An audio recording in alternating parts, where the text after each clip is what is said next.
Nursing സ്കൂളുകളിലെയും കോളേജുകളിലെയും വിദ്യാർത്ഥികളെ ഉപയോഗിച്ച് നഴ്സുമാരുടെ സമരത്തെ നേരിടാനാണ് ജില്ലാ ഭരണകൂടം തീരുമാനിച്ചിട്ടുള്ളത്. പനിയും അനുബന്ധ രോഗങ്ങളും വർദ്ധിച്ച സാഹചര്യത്തിലാണ് CRPC 144 പ്രകാരം ഇടപെടാനുള്ള കളക്ടറുടെ ഉത്തരവിറങ്ങിയത്. ഒന്നാം വർഷ വിദ്യാർത്ഥികളെ ഒഴിവാക്കി മുഴുവൻ പേരെയും സ്വകാര്യ ആശുപത്രികളിൽ വിന്യസിക്കും. ക്രമസമാധാന പ്രശ്നങ്ങളുണ്ടായാൽ നേരിടാൻ പോലീസിന്റെ സഹായവും തേടിയിട്ടുണ്ട്. എന്നാൽ കളക്ടറുടെ ഉത്തരവ് നിയമവിരുദ്ധമാണെന്നും മതിയായ യോഗ്യതയോ രജിസ്ട്രേഷനോ ഇല്ലാതെ പരിചരിക്കുന്നത് ശരിയല്ലെന്നുമാണ് ഇന്ത്യൻ നഴ്സസ് അസോസിയേഷന്റെ നിലപാട്.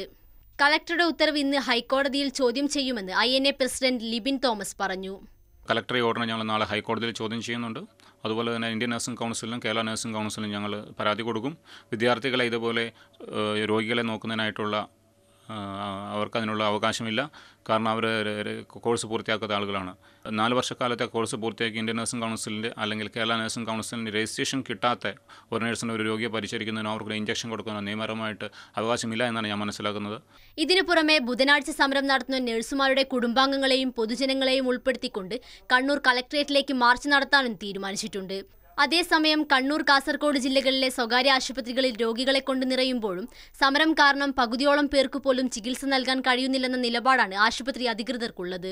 അതേസമയം നഴ്സുമാരുടെ സംഘടനകൾ സെക്രട്ടേറിയറ്റിന് മുന്നിൽ നടത്തുന്ന സമരം ഇന്ന് 20ാം ദിവസത്തിലുമാണ്. മാതൃഭൂമി ന്യൂസ്, കണ്ണൂർ.